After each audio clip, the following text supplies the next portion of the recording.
ষ্টুডিঅ'ত মই মমি লৈ আহিছোঁ সবিশেষ বাতৰি চাই থাকক অৰুণোদয় অসম। ধুবুৰীত লভ অফ মুদ্ৰা কালেকশ্যন নামৰ এখন মুদ্ৰা আৰু নতুন শ্ব'ৰুম।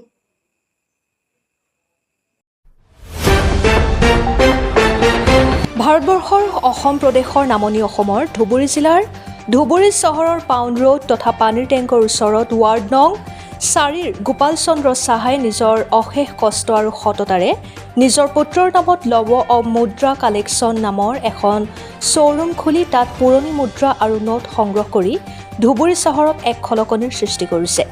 এই শ্ব'ৰুমত ইতিমধ্যে বিশ্বৰ বিভিন্ন দেশৰ মুদ্ৰা আৰু নোট বা টকা সংগ্ৰহ কৰিছে। ভাৰতত মুদ্ৰা আৰু নোট বা টকাৰ প্ৰচলনৰ পৰা যিমান মুদ্ৰা আৰু টকাৰ নোটসমূহ ইয়াত বুলি জনায়। দেশত ৰজাৰ শাসনৰ মোগল, ঔৰংগজেব আৰু ব্ৰিটিছ ৰজাৰ পৰা গণতন্ত্ৰ দেশৰ সকলো ধৰণৰ মুদ্ৰা আৰু নোট সংগ্ৰহ কৰি মজুত কৰি ৰাখিছে। ইয়াত 1 মুদ্ৰাৰ পৰা আৰম্ভ কৰি 5,000, 10,000লৈকে নোট সংগ্ৰহ কৰা আছে বুলি জনায়। ৰজাৰ যুগৰ পৰা আৰম্ভ কৰি আজিলৈকে পুৰণি আৰু নতুন যুগৰ মুদ্ৰা আৰু নোট স্মৃতি হিচাপে ভৱিষ্যতত নৱপ্ৰজন্মৰ ল'ৰা ছোৱালীক পুৰণি মুদ্ৰা আৰু নোটসমূহ দেখুওৱাৰ বাবে এক প্ৰচেষ্টা হাতত লৈছে বুলি জানিবলৈ দিয়ে। এতিয়া কথা হ'ল যে গোপাল চন্দ্ৰ সাহাই এখন ঠাই বা মাটি আৰু টকা পইচাৰ অভাৱত মিউজিয়াম ঠিকমতে গঢ়ি তুলিব পৰা নাই। তেখেতে অসম চৰকাৰক কৰজোৰে আহ্বান জনায় যে চৰকাৰী মাটি আৰু অনুদান বা সাহায্য আগবঢ়ালে শ্ব'ৰুম বা মিউজিয়ামটো সঠিক দিশত আগবাঢ়িবলৈ সক্ষম হ'ব বুলি সাংবাদিকৰ আগত জানিবলৈ দিয়ে। ধুবুৰীৰ পৰা নাছিৰুদ্দিন আহমেদৰ ৰিপৰ্ট, অৰুণোদয় আসাম।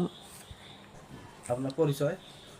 নমস্কার, আমার পরিচয় আমি গোপাল সাহা, ধুবড়ি 4 নম্বর ওয়ার্ড, ব্যানার্জি গলির ছেলে।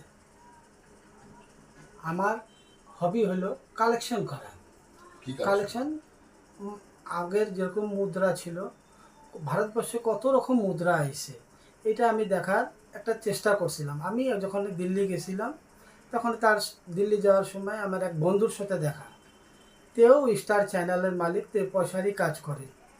তার বাড়ি বোম্বে, তার ফটো আছে, তার বাড়ি বোম্বে, তার সাথে আমার সাথ ধরা হয়। সব টাকায় আছে আমার কাছে। পৃথিবীর যে কোনো দেশের যতগুলো দেশ আছে, রাষ্ট্র আছে, ওখানে পয়সা ছাপানো হইতেছে, সব দেশেরই টাকা পাবেন। প্লাস ভারতবর্ষের যত টাকা পয়সা হয়েছে, যেরকম 1835 থেকে পয়সার সৃষ্টি হয়েছে, তখন থেকে আজ পর্যন্ত ইয়ার বাইস সব পয়সা আসছে আমার কাছে। এইটাই এরকম চেষ্টা করার পরে আমার একটা ছেলে ছিল, ছেলেটা মারা গেল। তখন মারা যখন গেল তখন আমি চিন্তা করলাম ওর জন্য আমি কী করতে পারি। তখন এই পয়সার একটা চিন্তা করলাম কি ছোট বাচ্চাদের জন্য একটা মিউজিয়াম খুলব। এই মিউজিয়াম খোলার জন্য আমি পুরো এই কালেক্টটা করা শুরু করলাম।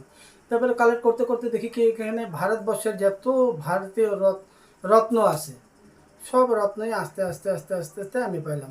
এরকম আমি এই মিউজিয়ামটা একটা বানানোর জন্য বাচ্চাদের জন্য কি, ভারতবর্ষে তো আমি তো মারাই যাবই, আমার ছেলের নাম রাখার জন্য আমি চাইতেছি গভর্নমেন্টের কাছে এরকম কোনো একটা গভর্নমেন্টের মাটি আমাকে দেয়, তাদের জন্য এই ধুবড়ি রাজ্যের জন্য, ধুবড়ি যত বাচ্চা আছে তার জন্য একটা আমি ভারতবর্ষের সম্পূর্ণ রত্ন দেখানোর একটা ব্যবস্থা করছি।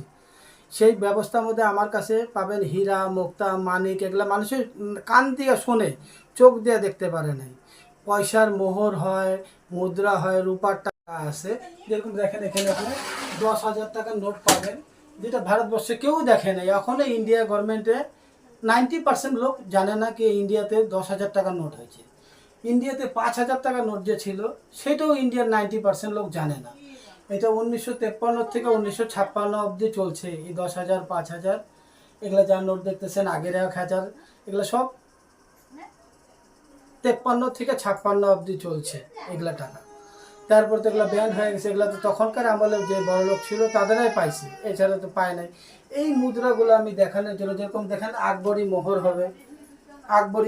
হবে, নিজামের মোহর হবে, বাবরের মোহর হবে, ব্রিটিশ মোহর হবে, ব্রিটিশ সোনার মোহর হবে, ব্রিটিশ রূপার মোহর হবে। ব্রিটিশ হর কয়েন আমার কাছে ইয়ার বাইস পাবেন। 1835 থেকে এই 1947 অবধি ব্রিটিশের হর কালেকশনটাই আমার কাছে পাবেন। ইন্ডিয়ান কমিউনিটি কয়েনের মধ্যে ভারতবর্ষের যত কমিউনিটি কয়েন আছে, 1964 থেকে যে কমিউনিটি কয়েন ছাপানো হয়েছে, আজ পর্যন্ত 1922 পর্যন্ত যা কমরেডি কয়েন ছাপানো হয়েছে সম্পূর্ণ আমার কাছে ভারতবর্ষের কমরেডি কয়েন পাবেন। পরে আমি এনেকুৱা মিউজিয়াম পোৱা নাই দেখার, তাই আমি ভাবছো কি এইটো মিউজিয়াম আমার ল'ৰাৰ নামে লভ অল কালেকশন মুদ্রা একটু মিউজিয়াম যদি আমি খুলবার পারো, আমার মনের আশা এইটো আমি ফ্রি দিয়ে যাম গভর্নমেন্টক, খালি আমার ল'ৰাৰ নামটো রাখবার কারণে। এই অমূল্য ধন এতে পাবো না আপনি। এতিয়া ইন্ডিয়ান গভর্নমেন্টের হিসাবে এই 1900 সরকারের পৰা অনুরোধ কৰি আছো আমি কি আমার একটু জায়গা নাই, ব্যবস্থা নাই, এইবিলাক ধনরত্ন আমি ক'ত রাখিম। এই কারণে আমি চাই আছো সরকার যদি অলপ হেল্প করে, সরকারি মাটি কোনো দেয়, তাহলে আমার মিউজিয়ামটা আমি ভাল দরে দেখবার চেষ্টা করাম পাবলিকের কারণে। যাতে এই পুরনো পুরনো টাকাগুলো আপনারা দেখতেও পাবেন, ভবিষ্যতে যেটা আনা সংখ্যা আছে সবাই এই ভারত রত্নগুলো দেখার জন্য আমি একটা ব্যবস্থা করে দিয়ে যাইতে চাই।